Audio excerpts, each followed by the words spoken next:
Okay, this evening we are looking at the whole area of anxiety. So grateful to Sarah and to Sam for joining with us.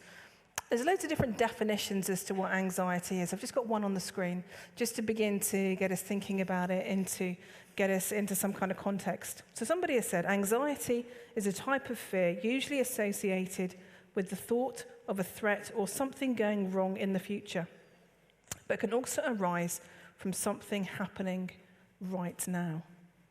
If we look at statistics, if you flick us onto the next slide, the survey of mental health and well-being in England found that 1 in 6 people aged 16 plus had experienced symptoms of a common mental health problem, such as depression or anxiety, in the past week.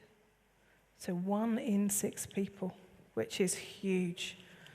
Women are more likely than men to be experiencing common mental health disorders.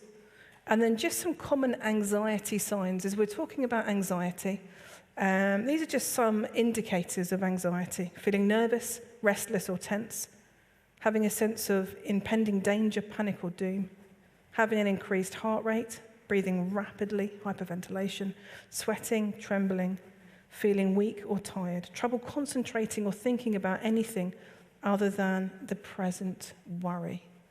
So I suspect for many of us here, we may have experienced anxiety. It may be something that we're going through at the moment. We may know somebody who is going through it. So we want to just begin to speak into this whole subject. As we've said, if you've got a question, please use the phone number on the screen, text it to me, and I will throw it into the mix. Now, many of you will have heard Donald and I talk about our anxieties, but Sarah and Sam probably less so.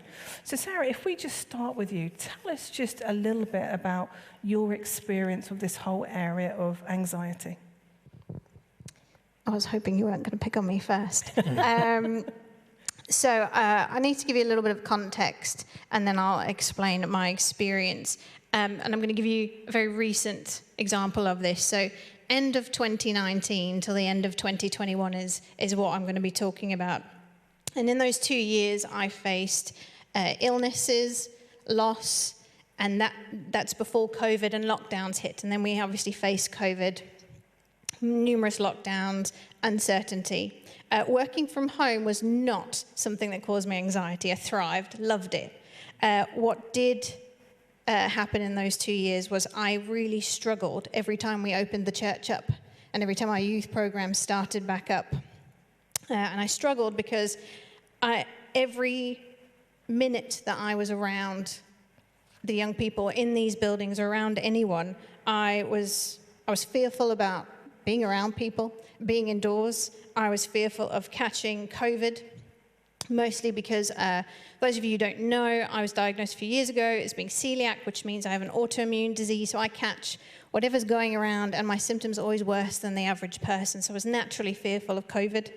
I felt the need to constantly wash my hands every time I touched something.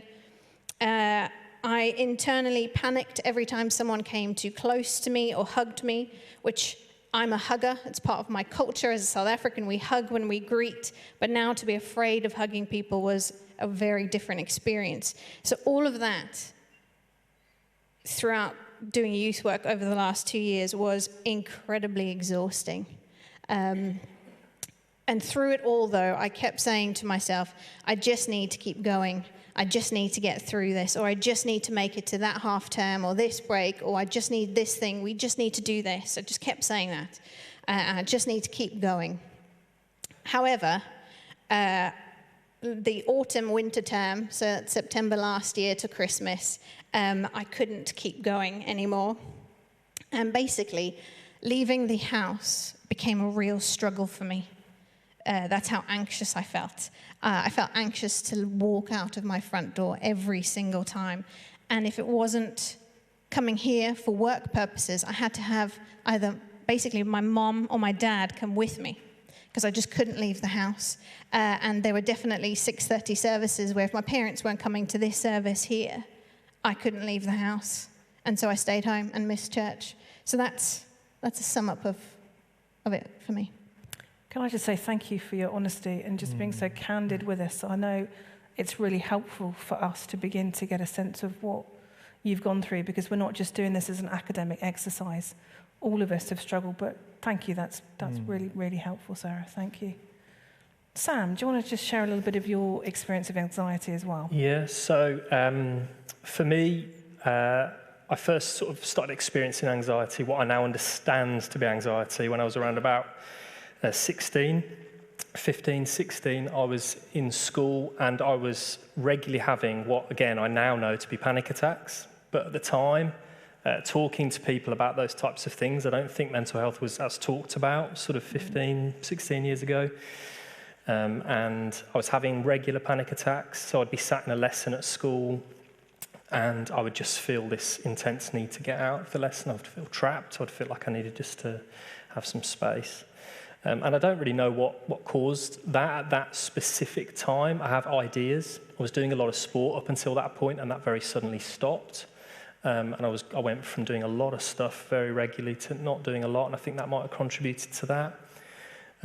But yeah, that kind of is how I understand that now, but not at the time. So I'd say I had probably about 2 or 3 years of feeling like that. Going to the cinema was really difficult. Going to a restaurant was really difficult because I just feel quite trapped. Then it sort of almost completely, I wouldn't say completely left my life. I think one of the things it's important to understand about anxiety is it doesn't really completely disappear. It is always kind of there in the background. Somebody explained it to me like this one time, and I thought it was really helpful, that sometimes when you're really going through a difficult time with anxiety, if you imagine you're in a room that's empty apart from there being an umbrella in there with you, when you're finding things really, really difficult, it's like the umbrella is open and it's in the middle of the room. It's very obvious. It's the only thing in the room. But actually, when you're having a slightly easier time with anxiety, that umbrella's still there, but it's just tucked away in the corner, closed up. And I can really resonate with that. Like, my experience with anxiety was it got better after that period, but it was still definitely there, and there would be murmurs of it that would come out every so often, the occasional sort of panic attack type feeling. And then after my 2 children were born, so I have a son, Zion, who's now 7, a daughter, Allegra, who's 5. Most of you here will know my kids, and my wife, Deb. Just after my children were born, probably about 6 months after Allegra was born, again, I had a really bad stint, about 2 years of feeling just constantly anxious. I was very tired, got 2 very young children, and weren't sleeping very well. They were up in the middle of the night, and I think again that contributed to that getting worse at that time. But would have panic attacks. One of the things that I have with anxiety is a lot of sort of bodily symptoms, a lot of the things that you put up on that list actually, that I could definitely relate to. Aches and pains, and then feeling, a sense of something going wrong with my body, or breathing quickly, heart racing, all those types of things. And that then has led, I think, in life to me becoming quite a hypochondriac. So if you speak to anybody that knows me well, they'll say that I'm a hypochondriac. What's really interesting is COVID. Actually, I thought COVID would be a massive deal for me when it all came out. And actually COVID for me, I thought that would cause me a lot of anxiety, but it didn't. And again, it's just one of these things with anxiety. It's a real personal, individual thing, isn't it? That we all experience in very, very different ways. And what affects some of us won't affect others. And I really thought that would affect me, and it didn't. But I am a hypochondriac, and if I get a bodily symptom or something happens, then the worry comes, and it's almost like this vicious cycle, because then I worry more, and then it contributes to anxiety, if that kind of makes sense. So, yeah, then that happened. And then I would say, actually, the last few months for me feel a lot better. I felt a lot better in the last few weeks, actually. But just coming out of this winter, I just felt like it had been, I don't know how you guys felt, I just felt like it had been grey for months. The sun hadn't shone for ages. And I just got a sense of feeling more and more anxious. And that then contributed to me wondering if there is something about the seasons and not having enough vitamin D and all that type of stuff. So I would say I can't nail down what's caused my anxiety necessarily, but it's there and it kind of comes and goes. But yeah, that's kind of my, I suppose, history with it up until this point. Brilliant. Yeah. Thank you again for your honesty. Again, really, really appreciate that. I think you look at both of you and have no clue the things that you have been through, the things that you go through. So that's really, really helpful. So thinking about anxiety, I suppose a question that I'm going to ask the 3 of you, is what has been really unhelpful? What have you discovered has just really, really not helped you? So Sarah, we'll start again with you. So I learnt that I have a tendency to avoid things. I start to feel overwhelmed, and I will naturally just avoid the thing that's overwhelming me and anything else that is going to cause me stress or worry. And for a very long time, I thought I was just lazy. And I used to get very frustrated with myself, very angry with myself, because that's not how I was brought up.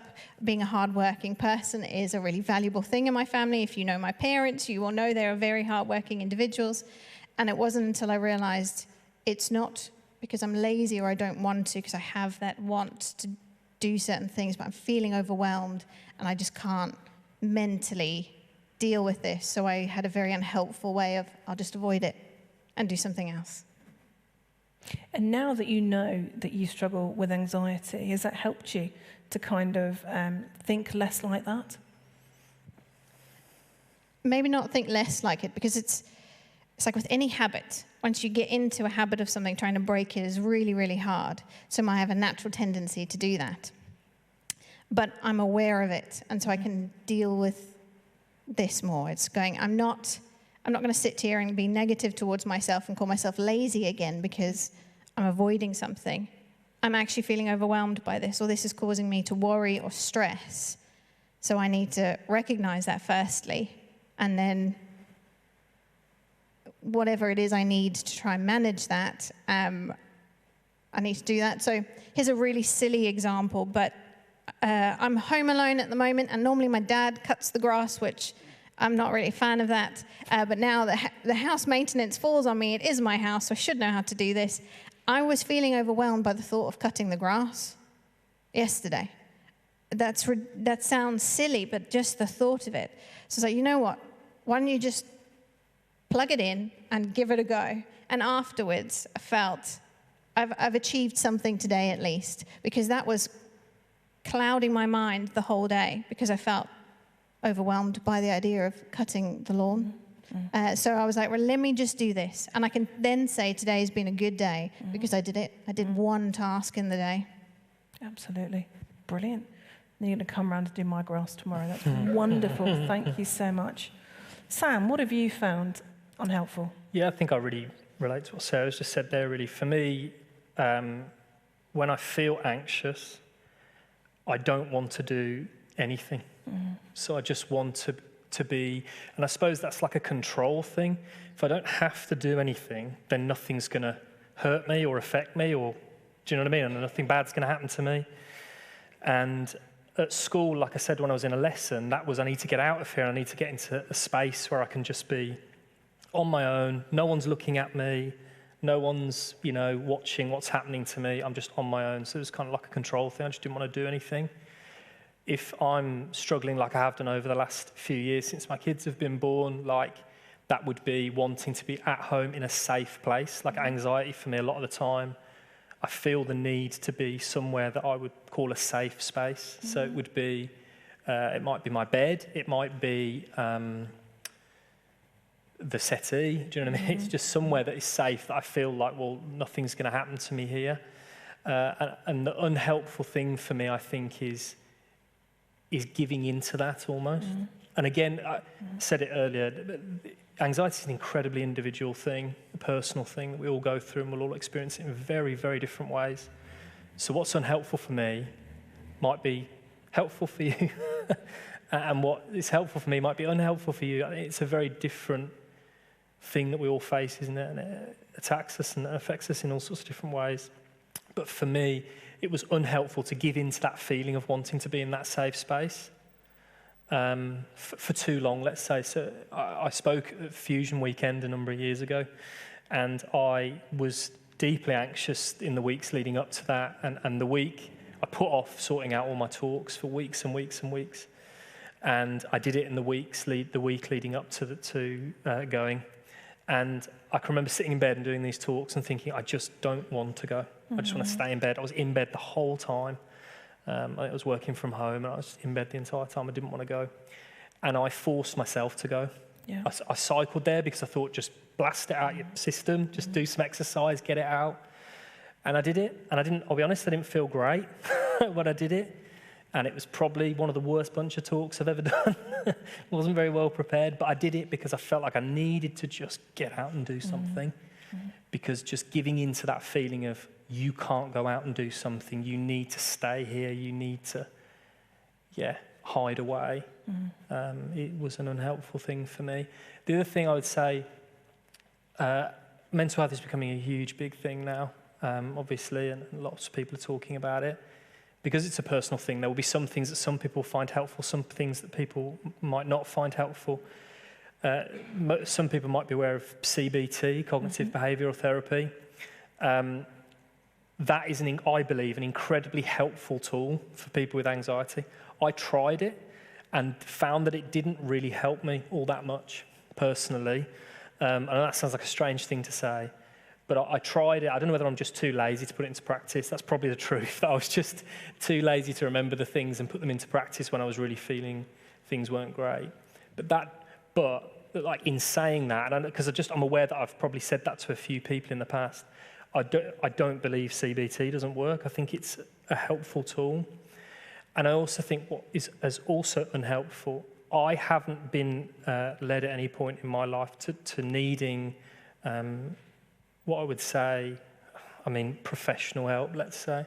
I have met with a member of this church and discussed things, but I haven't had professional help. But I would say another thing that is unhelpful is not recognising when that is needed, and that is a really helpful thing, and putting that off.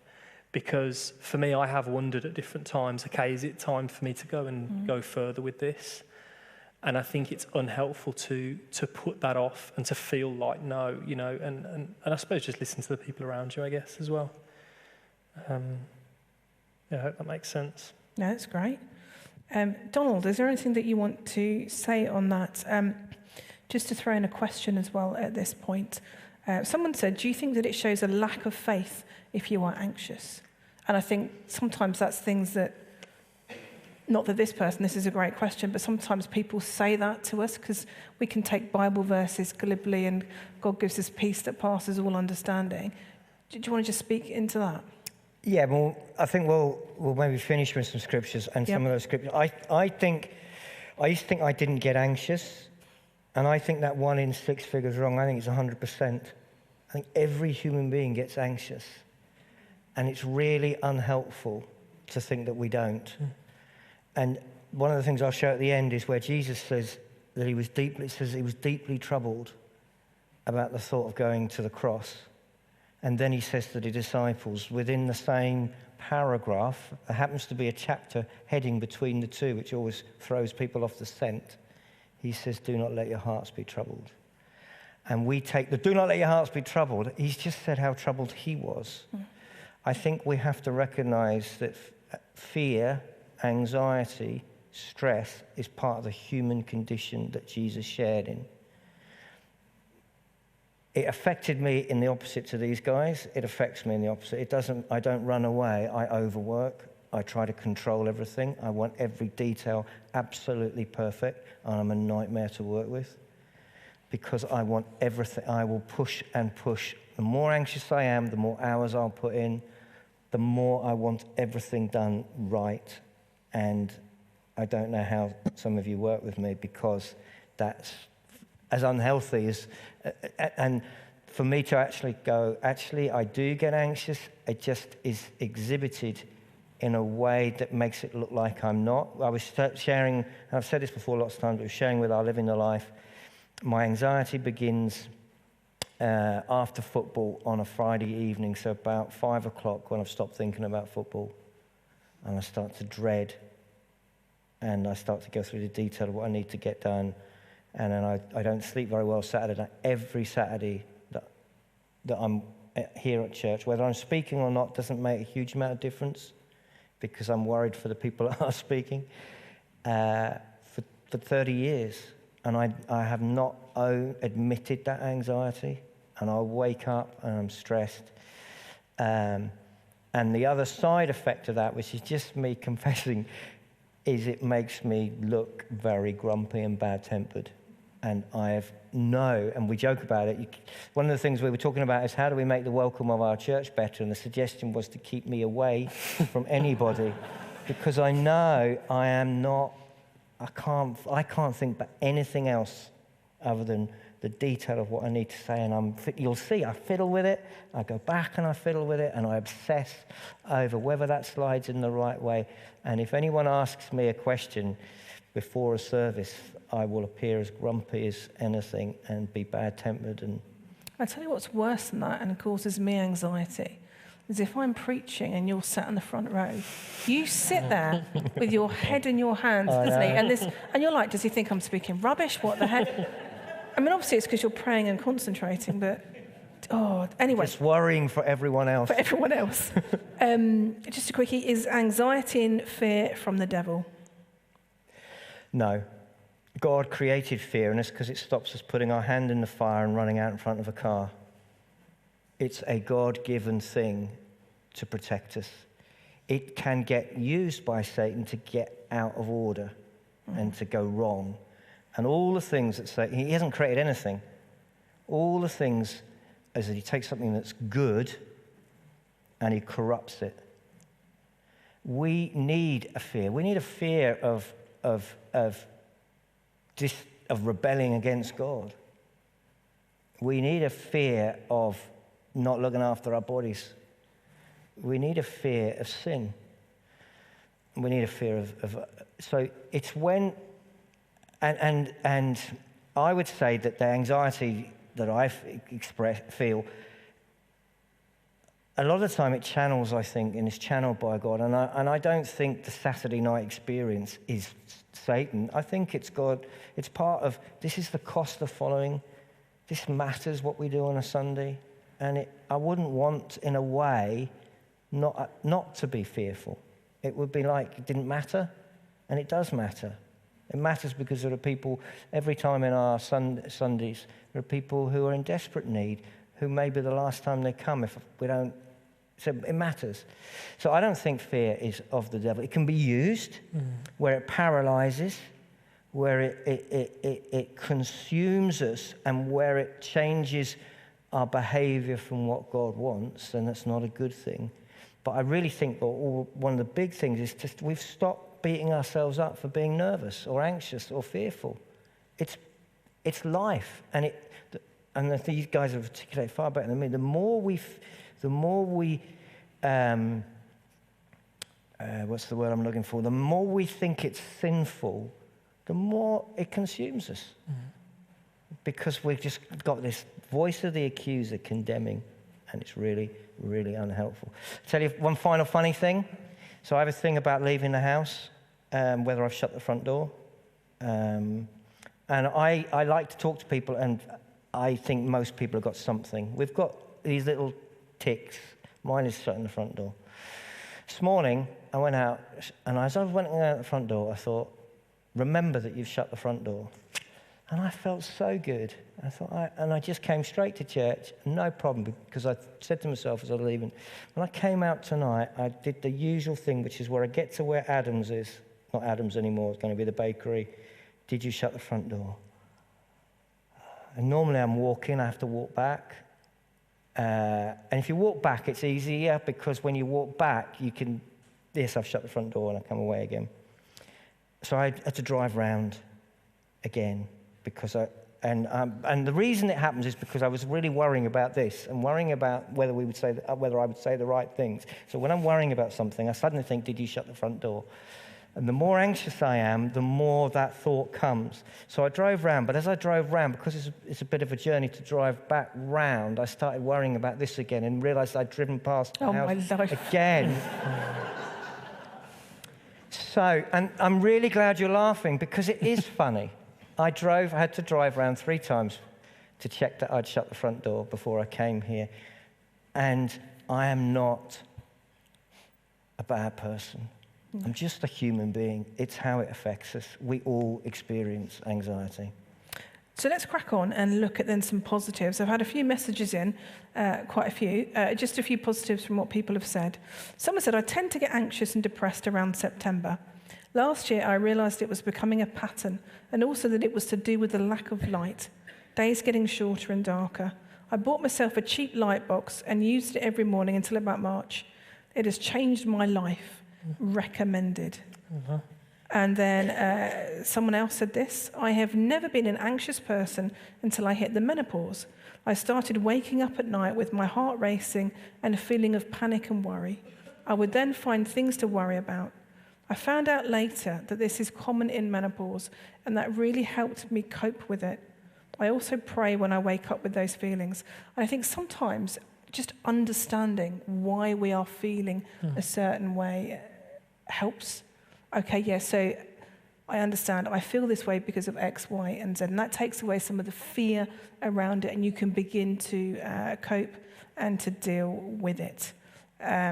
Okay, so then we have, which will come into our positives. I'm really socially anxious and awkward. I find it difficult when I finally tell people, and their response is, but you stand in front of people and deliver lessons and assemblies every day. You can't be. I don't have a response and just end up shutting up.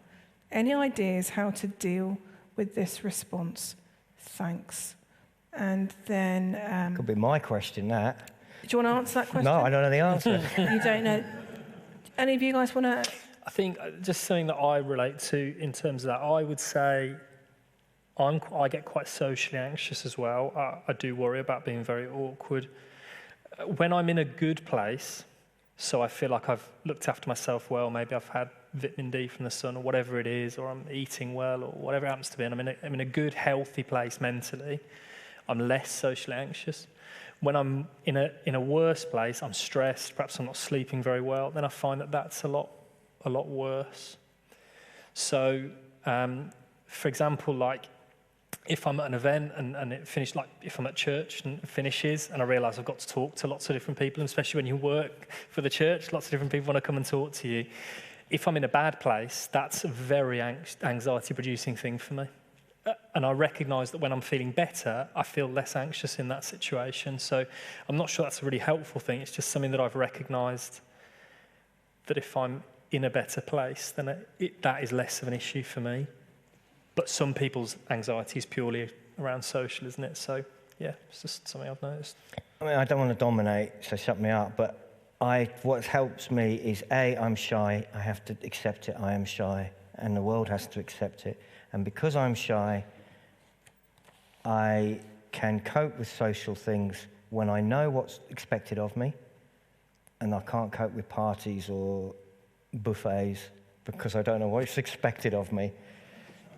And I can't cope with hours of it. And that it's about knowing yourself and saying, I'm shy, I'm not going to, I'm shy.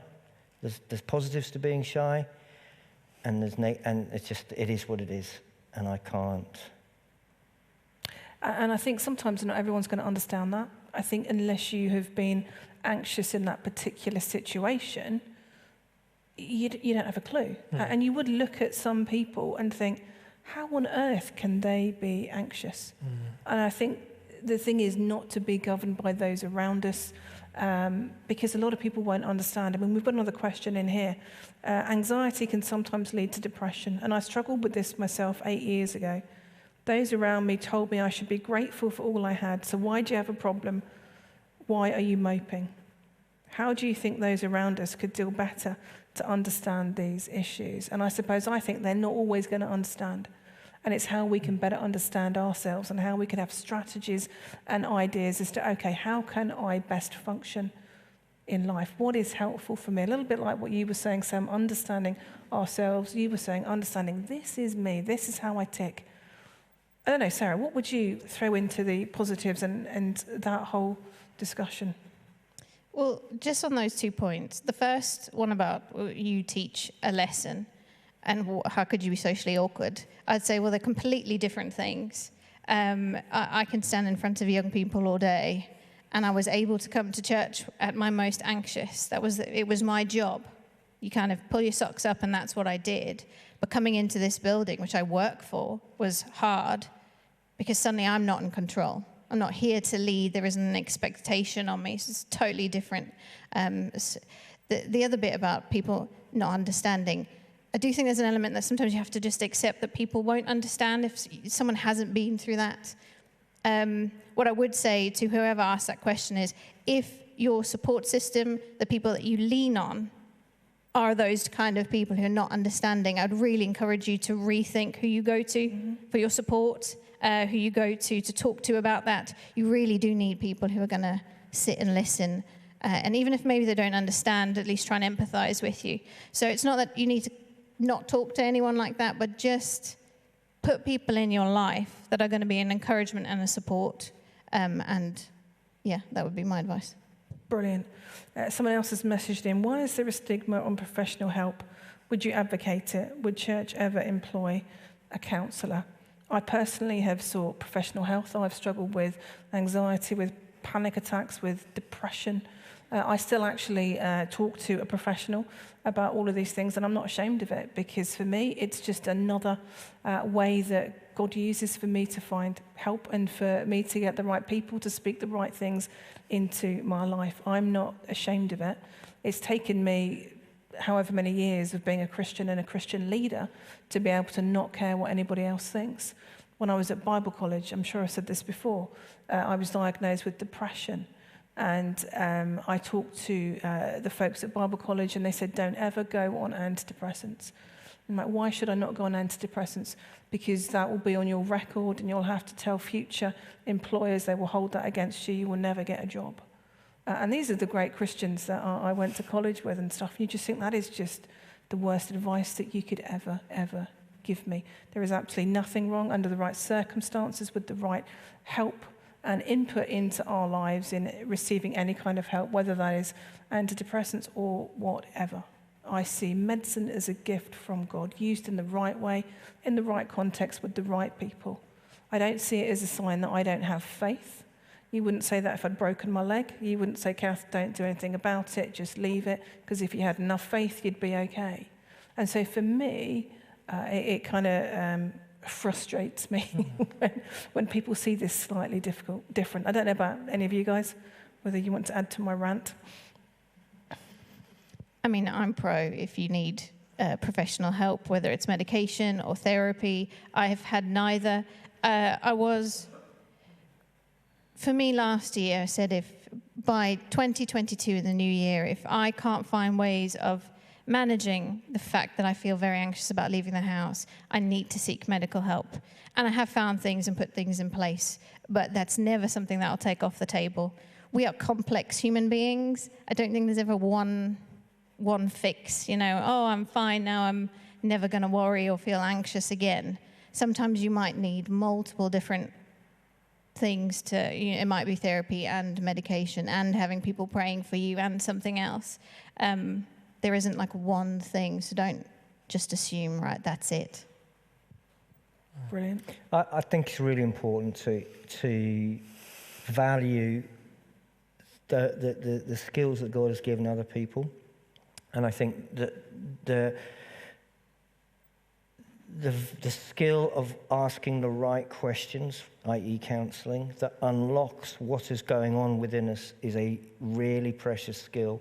Whether you find that in a friend or whether you can't find it in a friend and you need to find it in a counsellor, it's essential for all of us to have people who help us work out what's really going on.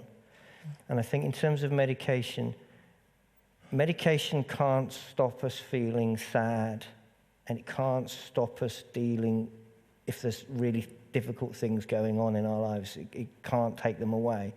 But what medication does do is that sometimes either through our body itself not having the right chemicals like sunlight or whatever, or where the difficulty that we experience has really so affected us that we can get into a cycle where we're not sleeping and we're obsessing or thinking things irrationally, we're imagining things perhaps, there's a whole kind of things where reality is beginning to get blurred. And at that point and sometimes we don't see it in ourselves, we absolutely need medical help, where life is just spiraling. And we need help at that point. And there should be absolute no stigma.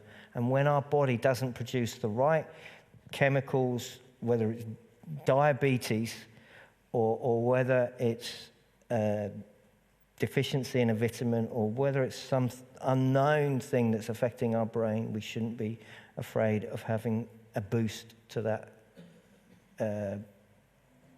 chemical.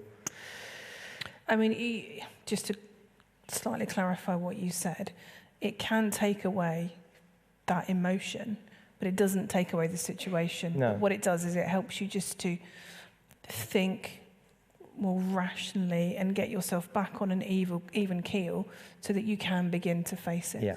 It just puts everything back into balance. So you're not left with those overwhelming emotions. Yeah. It's just a sense of, Yeah. I can now cope with this situation. I've got loads of questions, brilliant. How do we determine whether our anxiety is caused by our own thinking or actions, or whether it is a symptom of a medical condition that we can do nothing about? Can there sometimes be a connection between the two? Well, I think first we need to try and explore whether what's gone on. And sometimes we can obviously say, I've got to preach tomorrow morning, and that's quite scary. I know what causes my anxiety. Sometimes we're not aware, but actually when a professional asks us questions, they unlock thoughts, attitudes, things we've picked up from family life that we hadn't appreciated, that has to be unlearned. So I would go through those two things first. But if our anxiety we can't find a rational basis, then we need to, or either it can't find a rational, or what we just said, it's becoming so extreme that we are losing rationality and we are losing sleep, and we need to seek real professional help. Great. A couple of people messaging in about their experiences. On the subject of being anxious before teaching a lesson, many actors/comedians feel sick before going on stage. Perhaps it's the desire, as Donald says, of giving a perfect performance. When I was at school, I had regular migraines. The doctor told me that it was because I really cared about what I was doing. This really helped me. Somebody else says, I have anxiety. I once had a panic attack, and it made me really anxious. I didn't know what to do or where to go. But things that help me are this: being with people I care about, doing things I love, being with my dog, being at church, and going to places. I know that I am strong and that I am loved and supported. I know that you are all too. Have a nice day. And then Lisa sent this in, if I can find it. Lisa says, this was said to me when I was struggling. So true and powerful.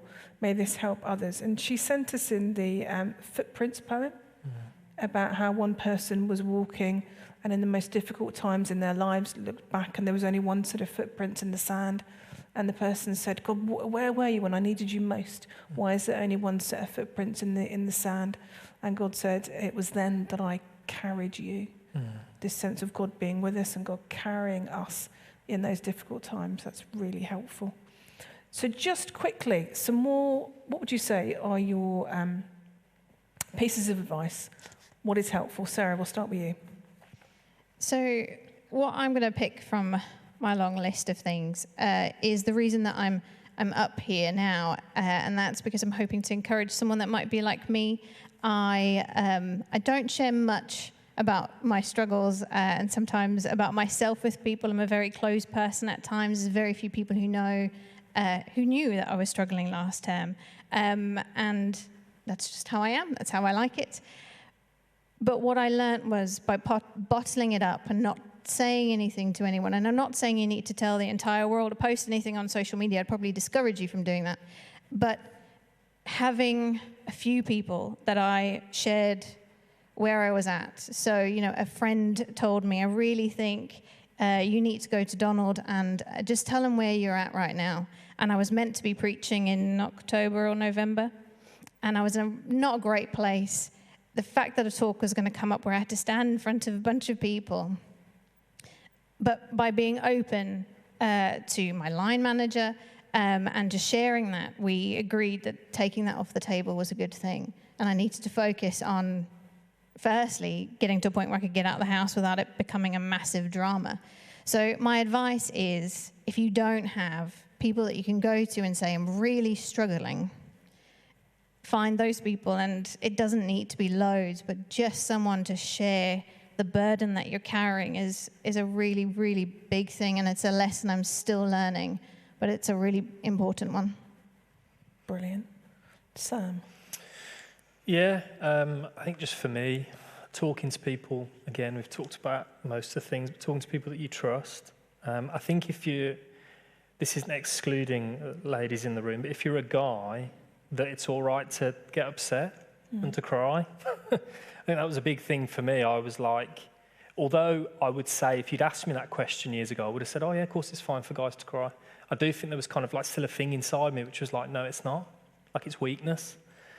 And for me, like, I would talk to my mum and my dad, which I'm very, very grateful for, about things that I was struggling with. And just talking to somebody you can trust it is really, really important, I think. I've read, so learning and understanding that my anxiety wasn't a sin as well, which Donald's obviously touched on, was a massive, massive thing for me. And understanding that was so transformative for me. And I've read a really brilliant book started this year called Gentle and Lowly by a guy called Dane Ortland. It's a fantastic book. I strongly recommend reading it. Understanding that Jesus, that Footsteps poem that Lisa sent in, not only is there with us, but completely understands what it feels like when we feel like that and when we go through a tough time. He completely understands it because he's been there himself and he knows it. And that, to me, was just so transformative in my understanding of God. And then the question about, is it a lack of faith as well, has just made me think of something that's really helpful for me. I don't think it's not a lack of faith. What it has done to me, like many things in life, not just anxiety, is I get into a position in life where I have a choice to turn to God or to turn away from God. And it happens in all sorts of different areas of life, doesn't it? We get to that point and it's like, I can turn to you, God, or I can turn away from you. And I just have to remember that when I'm feeling anxious, I have to turn to him every single time. And that increases my faith because I say, God, I can't cope with this right now. I need you. I need you to come into this. I need you to be here. And that increases my faith. It doesn't lessen it. And there's a quote by Charles Spurgeon, which I really, really love and has been quite close to my heart for a number of years, which is, I've learned to kiss the waves that throw me against the rock of ages. And that for me is just like, it's not that I want to be anxious, but it's that when I am anxious, it reminds me, turn to God. This is going to throw you against him and you just need to be in his arms every day.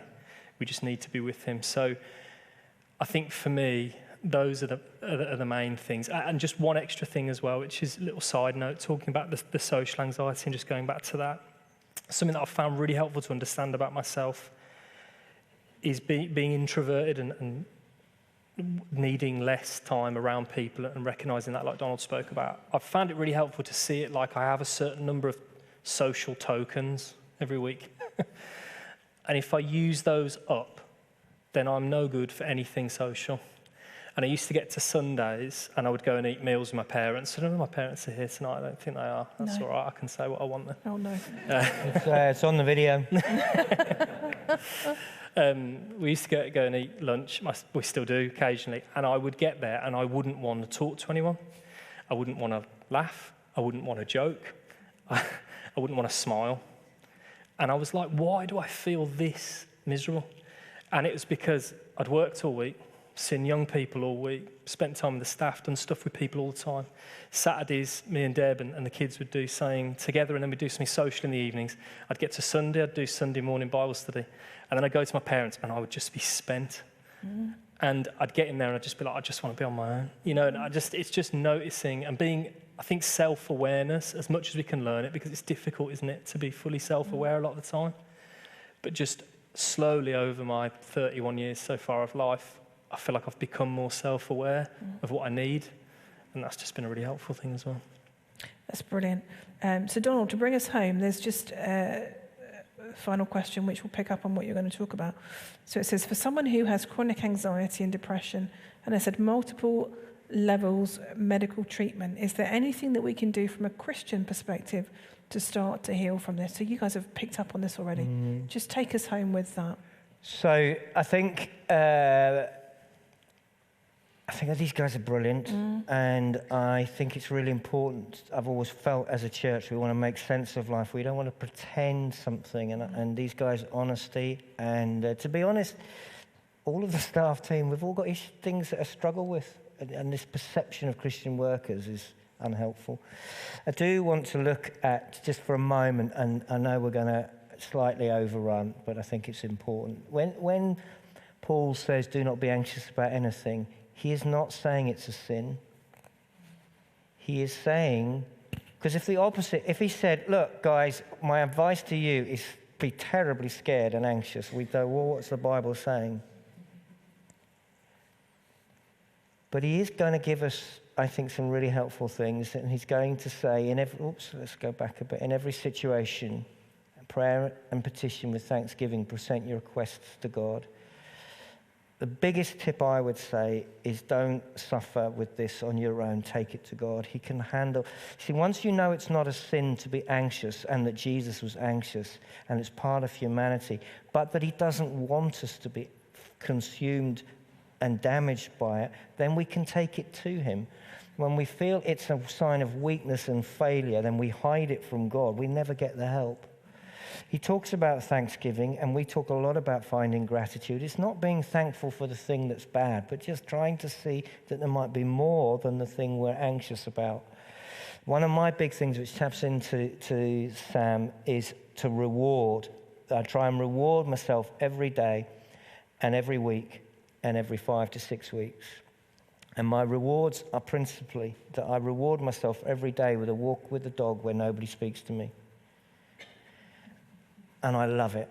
And I've given myself permission to do that, and that's okay. And and I think there's a vitamin D, C, F, whatever it is. There is something about, I think God, why does sunlight affect us? Because God made us that way. So being outside is good. I reward myself every Saturday with between 3 and 5 o'clock. I am consumed by something, and I can think about nothing else but whether the team I'm watching is going to win. And that fire break in my mind where I think about nothing else is crucial, which is why I go to watch football matches. And then Saturday kicks in.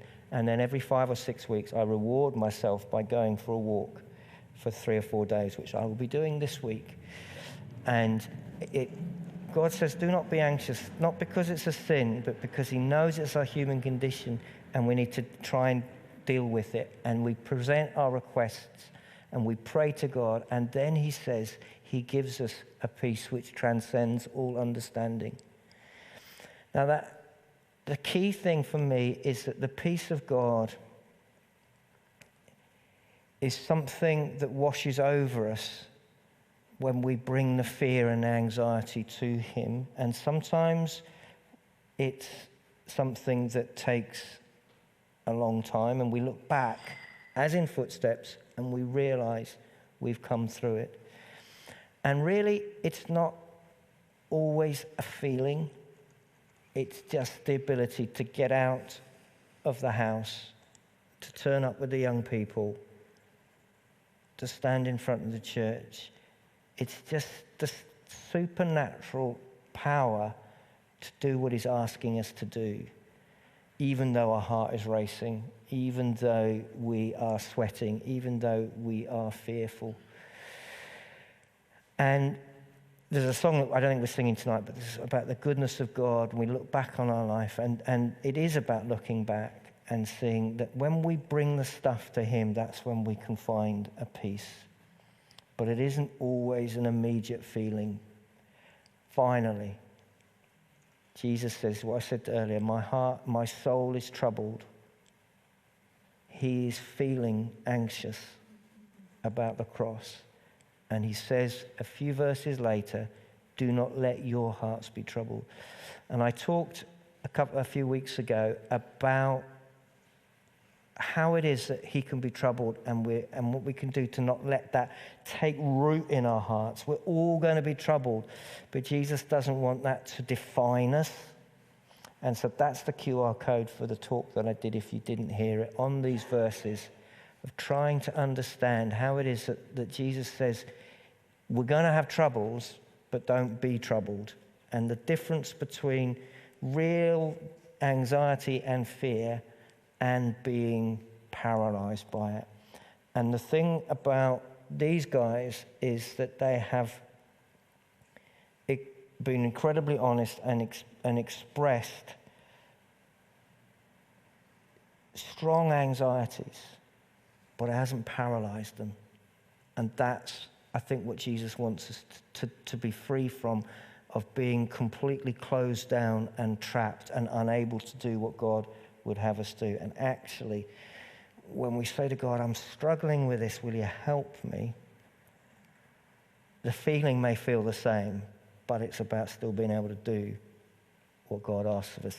We get on our bike and we cycle to the thing, and we are too hung up on feelings sometimes. That's my thing. Excellent. And just to quickly throw in there, look after our bodies. Eat sensibly, drink plenty of water, exercise. That's throw the dog that into thing. the mix. You've got to get out and exercise. Yeah. It's got proven mental health benefits and a whole load of other things. Wear sunblock. Don't stay out in the sun too Yeah, long. I was going to that's all I say. would say. Wear Class of 97, sunscreen. Yes, sunscreen. Wear sunscreen. Remember that song? I'm just topping up my vitamin D. You see, That's what good, it yeah, is. yeah. So I'm It's got expecting enough- you to be buzzing for the rest of the week, Enough for the rest Sam. of the year, I think. Sam's going to be on a high. Do we want to pray? I mean, I want to thank you guys for, again, your honesty and being so candid with us. I found it really, really helpful. If there's anything that's cropped up for you tonight and you want to talk to any of these guys about, come and talk to us. We also have a prayer team. They have lanyards on that says, pray with me. Again, there's folks here. But I wonder if the band come and join us. Shall we pray? Yeah, I was just going to say, we're going to finish later than we normally do, so if you need to slip away, but I know these guys have worked on this, and I think it would be good just to really also bed this in with a bit of worship. But do you want to pray? Shall I pray? Yeah. Okay. Shall we stand? Oh, gosh. That makes me feel anxious. You know I hate standing on the platform. Thanks. Well, okay. It's all right. The heart is not troubled. Let's pray. Father, we recognize that this is a deep and complex issue. We recognize that we are all unique. We have different experiences, different emotions, different things that are going on in each of our lives. Firstly, Father, I want to pray for those that are struggling with anxiety, with depression, with any form of mental health. Father, I want to invite you right now by your Holy Spirit to fill each of us. I pray that we may know that you are with us. Pray that there would be that deep-rooted assurance that we are not alone, that we are not sinful, we are loved, that you delight in us and that you want to walk with us in this. And I pray that today and in this week ahead, you would lead us in your ways. That if there are things that you would have us do, if there are people that you would have us talk to, Father, would you make that clear? Would you help us to grasp those opportunities and to walk in your ways? Father, may anxiety not blight our lives, but may you bring about freedom. Father, we pray too for each of us to be gracious and kind and compassionate to those around us, to those that are struggling. Maybe we don't understand, maybe we've not walked in their shoes.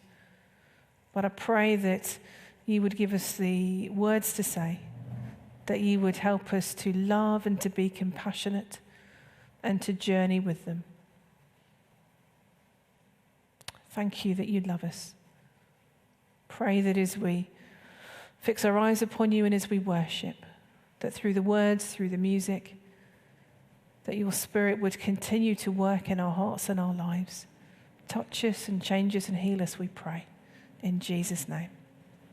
Amen. Amen.